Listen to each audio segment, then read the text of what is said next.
Well, when we launched the funds at outset just over a year ago, that was in January 2015, we'd had a period of uncertainty just before we launched in the fourth quarter of 2014, and we felt that might continue.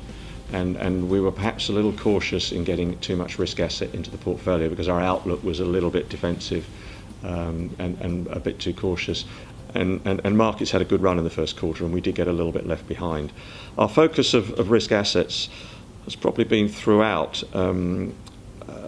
biased towards east versus west. So we've been pretty defensive because we've been for some while feeling that central banks would lose control of asset prices or supporting asset prices, and that there are too many problems out there from a macro point of view. And global growth is on the decline still. We get all these government hopes that GDP numbers are going to pick up, but virtually every revised number is downwards, and that's unfortunately the way it's going. So slow growth, low interest rates, disinflation, deflation even maybe, and probably I wouldn't be surprised. It wouldn't take a lot to see one or two areas of the global economy move into recession. And so that's a bit gloomier than a lot of other people are suggesting. So we don't think we're out the woods on that one yet. So we positioned ourselves reasonably defensively. We did too early move into some protection with gold around middle of last year, which didn't initially do us much good, but has helped us immensely with the more volatile times recently. We've positioned ourselves within the funds certainly on balanced and opportunities at the riskier end to hold quite a reasonable chunk of assets in non-sterling. So we've had up to half in mainly dollars and some yen assets there, which has done us particularly well as sterling has weakened.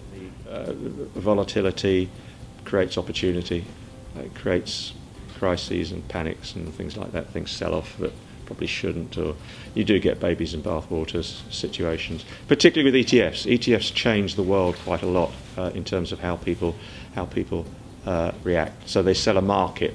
Well, a market's got good stocks and bad stocks in it. They sell an index. They sell a pile of something or other. So, and it gives the active fund managers who have had a difficult time over the last few years more opportunity to actually exercise their views of life, because we're principally fund to fund. Open and closed end sector, so the good fund managers, it gives them more opportunity as well. So it works well through. So opportunity. It brings a smile on our face when we see things getting oversold. If anybody thinks that Europe's suddenly going to ban our exports into the UK's exports into Europe's got another thing coming.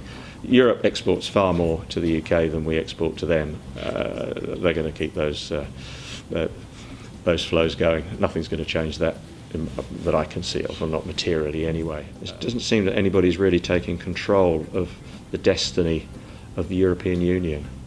The euro has always been a huge mistake. You can't have a currency union that's going to work properly without fiscal and political union with it, and it's the wrong way round. Should have come third. Is there a chance of that really happening? I don't know. There were some people who would say, and have said, that the UK is better to get out of Europe before it implodes anyway. That's probably a little bit aggressive.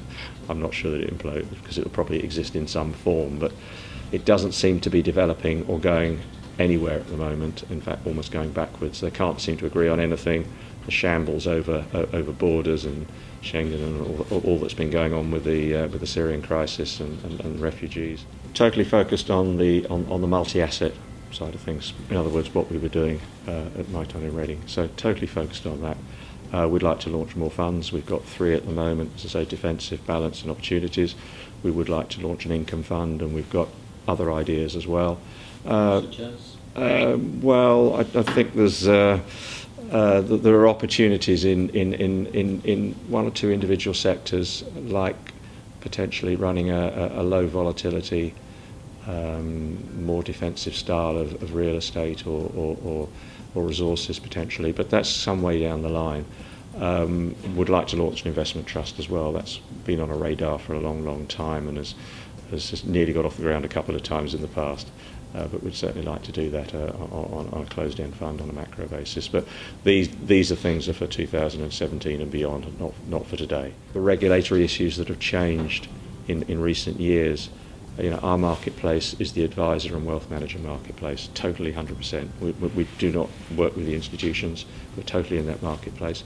And that's a very difficult marketplace because they've been forced to go down rating agency routes rather than selecting their own funds on their own knowledge. They've been forced to use more platforms. You've got to get on all the platforms, which is quite hard work. We've successfully achieved that. The rating agencies have been harder. So we're behind what we expected for last year, but the good news is this volatility in markets has seen a sudden real uptick in interest and flows over the last few months. So that's been nice and refreshing when we were getting a little bit nervous about what people perhaps were thinking of a new set-up business. So that's been very good. So along with the market volatility, etc., it's been a happy place this year. Got particularly noticed at Miton because in 2008, both strategic and special situations both had positive returns during that year. And again, there were very few funds. I think there was about half a dozen in total that actually had positive returns in the managed sectors. So, but there have been other good periods as well, and along the way, plenty of disappointing periods where we've just been out of kilter and away from what's been going on. There's nothing better. I look forward to my Saturday mornings, sat at my desk at home, with the week's FTs, what I haven't read of them, which is often quite a lot of it, any other research material that I've stacked up.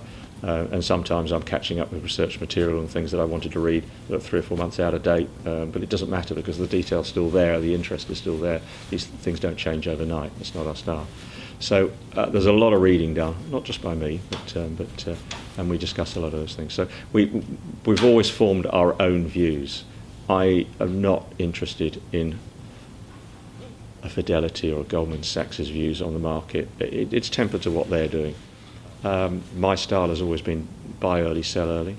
Don't try to pick bottoms and tops. You're crazy if you do, because you'll get that. Set targets as to where you think you're going to get really interested in something. Be patient, and then be patient, and then be patient. Bide your time.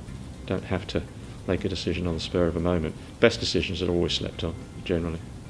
Occasionally, it's worth making a quick snap decision, but very rarely. You still loving it?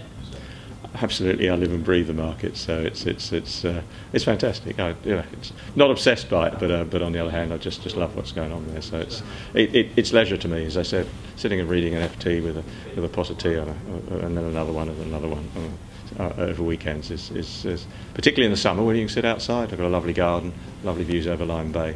So how lucky am I?